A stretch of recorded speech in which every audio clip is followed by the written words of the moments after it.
Bonjour tout le monde, on se retrouve aujourd'hui chez Daniel Bougnou pour le premier épisode de la Causette.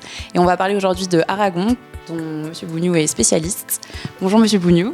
Bonjour. Merci beaucoup de nous recevoir aujourd'hui chez vous, l'équipe du câble et culturiste. Alors pour commencer, on pourrait peut-être aborder Aragon de manière assez générale. Est-ce que vous pourriez nous en dire un peu plus sur lui et son œuvre pour des gens qui ne le connaîtraient pas très spécifiquement ? Aragon est un considérable personnage qui a couvert le siècle. Il est né en 97. Il a fait 2 guerres. Il est engagé en 18 et il a rempilé en 40. Ça fait de lui un personnage assez différent de nous, parce que qui parmi nous a fait 2 guerres ? Il a été mêlé à toute la violence du siècle. Il a embrassé le siècle à la façon dont Victor Hugo a embrassé le 19e siècle. Il y a plus de 200 poèmes d'Aragon mis en musique aujourd'hui. Et donc par là, il a touché la conscience populaire. Il est entré dans la mémoire populaire. Et justement, est-ce que vous pourriez nous en dire un peu plus sur votre passion et la naissance de cette passion ? Comment cette passion est née chez vous ? Elle est rentrée par les oreilles, c'est-à-dire j'ai écouté par chance un disque de Léo Ferré quand il est paru en 61 chez Barclay. Ferré chante Aragon, j'avais 17 ans, c'était mon bachot. Je l'ai vraiment retrouvé en 70 quand... par chance, j'ai lu Blanche l'oubli après mon agrégation de philo. Alors, avec la philo, j'étais farci de philosophie, je détestais la littérature. Je trouvais que la philosophie était beaucoup plus surplombante, intelligente, que la pensée par concept était tellement plus forte que les dialogues ou les descriptions des romanciers. Et puis j'ai lu par chance Blanche l'oubli à l'instigation d'une amie très chère.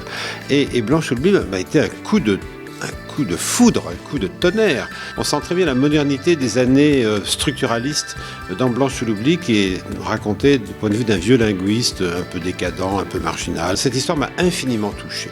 J'ai vu qu'on pouvait mettre en roman les connaissances les plus hautes et que, comme dit Kundera, le roman est la suprême synthèse intellectuelle. C'est-à-dire c'est par le roman que le savoir s'accomplit. Voilà. Par rapport à ce que vous disiez sur ce roman, on voit qu'en fait... Aragon apparaît au centre de vos préoccupations, à la fois la philosophie et la linguistique. Et vous êtes aussi un sémiologue et vous vous intéressez au sikh. Oui, ce qui nous intéresse, nous, au CELSA. Donc, est-ce qu'on pourrait justement dresser un lien entre Aragon et les sikhs ? Non, ce serait artificiel parce que Aragon ne relève d'aucune spécialité disciplinaire et moi je suis dans ma vie coupé en deux entre Aragon d'un côté et les sikhs, la médiologie de l'autre. Néanmoins, il y a bien sûr des passerelles que j'ai eu à cœur de creuser parce que Aragon est un grand journaliste par exemple. C'est quelqu'un qui a une passion pour les journaux. Il a dirigé Ce Soir, un quotidien très, très exigeant dans les années 37-39. Puis il a dirigé Les Lettres Françaises, un hebdomadaire. Donc Aragon a la passion des journaux. Et au fond, c'est une passion de romancier.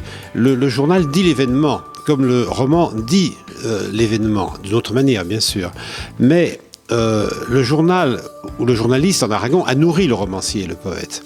Et inversement, il a fait avec passion des journaux parce qu'il avait la passion d'écrire et d'écrire toutes les langues possibles, toutes les langues qui peuvent cadrer ou dire l'événement.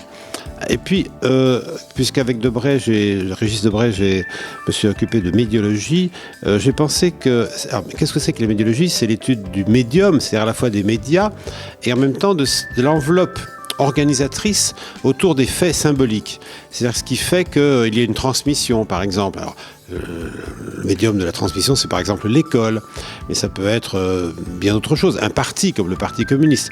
Alors Aragon a eu la passion de l'organisation du corps social. Disons qu'il est engagé dans les circonstances. Il s'est toujours réclamé d'une poésie de circonstances, par exemple, pour dire ce qui est grand chez un homme, c'est pas d'être éternel, c'est pas d'être intemporel, c'est au contraire de coller à la circonstance, de coller au contexte, à l'énonciation. Le journalisme, c'est ça, n'est-ce pas ? C'est d'être chaque jour affronté à des questions absolument circonstancielles, qui n'auront plus d'intérêt dans 8 jours, mais qui aujourd'hui sont prenantes et angoissantes. Il dit « J'ai passé ma vie à apprendre ». Et donc, il dit par exemple, j'avais 20 ans, je ne comprenais pas. C'est un poème célèbre qui s'appelle Les larmes se ressemblent. J'avais 20 ans, je ne comprenais pas. C'est une phrase typique d'Aragon, parce qu'à 20 ans, on est bête. Bon, Kundera dit ça aussi très bien. Je ne dis pas ça pour les étudiants du CELSA, mais nous avons tous, à chaque instant de notre vie, beaucoup à apprendre. Voilà. Et Aragon a été constamment dans cette ouverture du futur, ouverture de la culture, de la connaissance. Et puis, il a beaucoup aimé, et dans Aurélien, il dit que l'amour aussi, c'est une guerre. Et il s'est beaucoup engagé, y compris dans l'amour, y compris dans le couple, dans ses propres sentiments. Il les a exprimés avec parfois violence et parfois presque impudeur. Mais, et puis il a fait parler tellement de gens, il a parlé pour tellement d'autres qui avaient pas le même don de la parole que lui. Par exemple, Henri Matisse, il a fait un monument sur la peinture d'Henri Matisse. Et donc l'art appelle la parole des poètes ou des critiques. Et donc, Aragon a été un porte-parole et un formidable libérateur. Alors moi, ce que j'aime en lui, vous me demandiez à propos des sciences de la communication, ce que j'aime en lui, c'est celui qui donne la parole et celui qui a une parole tellement supérieure à la nôtre. Parce que le style d'Aragon, c'est éblouissant. Quand on écoute ses poèmes, quand on lit ses romans. Et ses romans sont des éventails de paroles. C'est-à-dire, il n'y a pas une parole dans les romans. Le propre du roman, c'est la polyphonie. C'est le fait que les personnages parlent chacun leur propre langue. Alors, vous nous parliez tout à l'heure de l'amour comme une guerre et c'est Aragon qui emploie ces mots. Justement, on aimerait aussi parler avec vous de sa relation avec Elsa Triolet. Est-ce que vous pourriez nous en dire plus et sur l'influence que cette relation a pu avoir aussi dans l'œuvre d'Aragon ? Elsa Triolet, il la rencontre en 28, alors qu'il est dans une liaison qui s'est achevée de façon affreuse par une tentative de suicide. Ce sont deux êtres très, à la dérive, qui se croisent. Et Elsa avait lu Le Paysan de Paris. Et elle voulait connaître l'auteur du Paysan de Paris. Aragon accréditera la thèse du coup de foudre et qu'il a rencontré Elsa et le même soir il ne l'a plus quittée. Bon, c'est pas tout à fait vrai. Bon, on connaît l'arrière du décor. Ils ont mis quelques mois à tomber ensemble dans la vie, à marcher ensemble. Mais enfin, Aragon de fait a vécu 42 ans avec Elsa, de 28 à 70, date de sa mort. Mais il a voulu faire d'Elsa un mythe au fil de sa création poétique, et notamment pendant la guerre. Alors les Sous d'Elsa en 42, et puis après, il y a eu des poèmes un peu too much, on dirait, concernant le délire d'aimer Elsa. Aurélien est un recueil, à la fois des pièges, des errances, de la merveille qui est l'amour et de l'horreur qui est aussi l'amour quand il est mal accompli, mal vécu. La jalousie, qui est l'envers de l'amour. Et Aragon était très jaloux, il l'a souvent dit, il a écrit un livre important, un roman important sur la jalousie, qui s'appelle La Mise à mort, en 65, et c'est un roman presque indécent sur la noirceur absolue dans laquelle l'amour peut tomber quand il se transforme en jalousie. Et c'est un roman sur l'ambivalence d'aimer. Vous dites que vous avez rencontré Aragon, on aimerait, nous, au Câble et chez Culturiste, savoir ce que ça fait de rencontrer un poète qu'on a autant aimé et dont on a lu presque toute l'œuvre. J'ai eu un grand choc à l'hôtel du Cap-Brun parce que j'étais le sujet, si je peux dire, d'une drague homosexuelle d'Aragon qui avait viré homosexuel après la mort d'Elsa.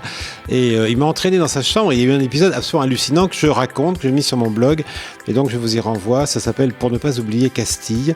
Mais c'est un épisode pour moi inoubliable d'un Aragon travesti en drag queen. Enfin, quelque chose d'hallucinant. Mais je le raconte véridiquement. Certains m'ont accusé de forger une fable. Pas du tout, bien sûr. J'aurais jamais osé. Et ça m'a tellement frappé. Et ça m'a fait, aimer davantage Aragon, parce que je me suis dit, il est tellement fêlé que finalement, ça me l'a rendu plus proche ou fraternel. C'était très, très ouvert, très facile. Et c'est comme ça, je pense, qu'il a écrit ses romans. C'est en rencontrant des gens, c'est en restant dans cette mentalité élargie de l'homme qui fait des rencontres. Et qui ne s'épargne pas, qui ne se restreint pas dans la vie, qui ne se renferme pas, qui ne se protège pas des autres, au contraire, qui va à la rencontre des autres. Écoutez, merci beaucoup Monsieur Bougnou pour tout ce que vous nous avez dit sur Aragon. On comprend donc que Aragon était un amoureux de la vie, un amoureux des gens et un amoureux de la parole. Et justement, on vous donne la parole pour ce dernier mot pour l'émission, si vous avez quelque chose à ajouter en particulier. Une recommandation de lecture ou d'un titre, par exemple. Le Paysan de Paris est un merveilleux ouvrage pour les jeunes gens. C'est écrit par un jeune homme qui n'a pas 30 ans et qui est un formidable guide pour la sensualité d'un corps qui va à l'aventure dans les rues de Paris et qui fait des rencontres, justement. Et le flâneur, voilà. C'est la grande tradition de Baudelaire, la grande tradition... Alors, Walter Benjamin admirait par-dessus tout le Paysan de Paris. Et il a écrit le livre des passages en développement du Paysan de Paris. Une maxime d'Aragon dans ces années-là, c'était « Faites entrer l'infini ». Après tout, c'est une belle maxime, pas seulement pour un poète surréaliste. C'est très bien pour la fin. Merci beaucoup.